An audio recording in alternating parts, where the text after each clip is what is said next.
Hello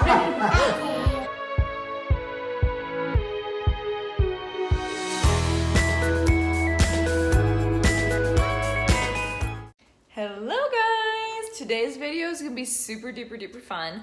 I'm gonna take you through exactly how we build blanket ladders. We have been building blanket ladders for 2 or 3 years now. We have them in our houses, we being my mom and I, well, my mom and my dad and I, our family in general. We build these blanket ladders and we give them away as like wedding shower gifts. So I have 3 of them in my house. I have one here and then one in my office and one in William's room to hold all his little baby blankets.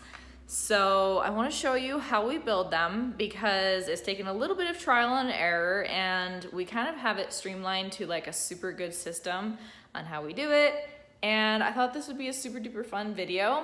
Plus, there's not very many videos on the subject on YouTube, so I figured if you're searching through YouTube trying to find someone to tell you how to do it, then here you go. We are headed to good old Lowe's today, and first thing we are going to do is pick up all of our materials. So this is the kind of wood screw that we are going to get, so go ahead and screenshot that so you know the right kind to get. And then this is the kind of wood we are going to get. Go! You're gonna wanna make sure that they are definitely 8-foot long pieces, and we're gonna need 2 of them. Have to check and make sure that they're all like straight and not bowed and stuff, because it's such thin wood, it will like become curved or bowed or whatever, and you don't want that. You want your ladder to be nice and straight. A little tip that might make it easier for you is they actually do have saws there, so they will cut it for you. It's gonna go vroom, vroom, vroom. Out of each 8-foot piece, we are going to cut 3 rungs, which are going to be 13 inches each, and that'll leave us with 1 long piece, which will end up being one of the sides, that is 57 inches. After you get home, use either sandpaper or a sander and just sand off all of the pieces. It is cheap wood, so it is a little bit splintery, especially around the edges where they just sawed it.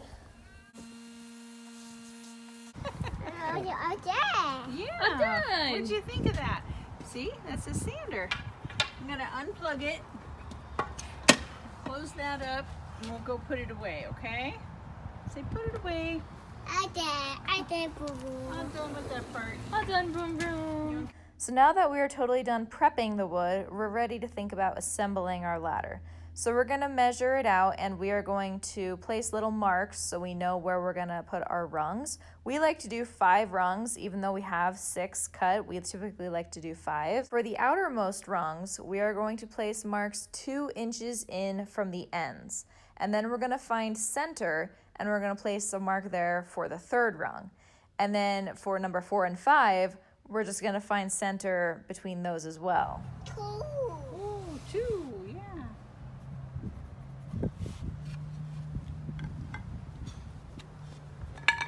Now it is time to start assembling the ladder, and we like to always do 1 screw on one side and then 2 screws on the other, because if you just do 1 screw on each side, then you run the risk of your rung starting to like spin and stuff. So we always like to do 3 screws total on each rung. I did the boo boo. He's about done. I'm done. Made the ladder. All done ladder. We made a ladder. All done ladder. You want to climb up the ladder? I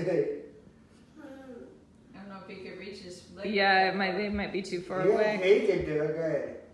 Go You can ahead. do it. Go ahead. Climb up the ladder. Put 1 foot. Put your foot in there. Now put 1 foot there.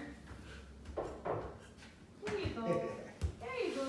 You can walk through it that You way. walk through the ladder. Yay, good job. If you're going to be staining your ladder, you might want to think about distressing it. We think it gives it just a very interesting antique-y kind of a look. So you can really do this anyway. We like to use chicken wire as well as screws and sometimes just hitting it with the hammer itself and just kind of bang up the wood. And it gives it beautiful marks like this that when you stain it or whatever you're gonna use to color it, it's gonna really just settle in those lines and give it a very interesting look. After distressing, we are going to stain it. These are our two favorite colors to stain it. One's a little warmer than the other. And we're just going to use a sponge and we're going to brush on the stain. You don't want to leave the stain on the ladder for very long. It will get too dark and too pigmented. You want to take like a cloth that you don't mind throwing away and wipe it all off, and that will give you that depth where some of it's going to be super dark and then some of it's going to be light, and it'll just be very multi-dimensional and beautiful. And that's the basics of it. That's how you create a ladder. Obviously, you can do whatever you want, kind of make it your own, use different kinds of woods, use different sizes of woods, stain it, paint it, distress it, don't distress it, or whatever. But make it your own and have fun with it. So it's a couple days later now, and you probably could see in the footage from Lowe's, but we actually bought enough to make, I think, 3 or 4 ladders because we like to give them away as gifts for like weddings and wedding showers and stuff like that, so you might as well do multiple at a time. So anyway, after we just did the one that day, and then afterwards my dad did several others and he tried a new technique and they actually look really nice. So I'm gonna let him tell you like what exactly he did, because honestly I think it looks way better than just staining them. So this is the one we made the other day that we got on the film. It's stained with distress on it. Got distressed. So then we tried taking a propane torch and just scorched the wood first. And I distressed this one. Distressed it first before I scorched it. So you could see like places like that where the distress is not shown. When the torch hits it, the distress stays light, I guess, because it's further away from the... It stays light, whereas when you do it dark, like it gets... The stain gets in there. The stain gets in there, but the heat doesn't distress. The wood just is distressed, but it's not. And then we shellacked it. We just put a clear coat over it. Yeah, so he didn't even stain it afterwards. He just burned it and then put like clear stuff over it. So it's a lot more glossy, which I think looks really nice compared to that one. And it's just, I mean, look at the difference. I think it's way prettier. So this one is scorched, but I didn't distress it and just put a shellac over it. So that one's just the pure wood. Yeah, it looks nice. And that's really pretty too. I just think those ones, they turned out so much prettier. Yeah, come over here from this angle. The sun's shining on them. I think they just look better. Yeah. It brings out the light color that's all throughout, and then the scorching brings the grain of the wood out. And not to mention even just the gloss, doing the clear gloss makes them a little bit shiny, a little bit glossy, and even that I think adds a lot.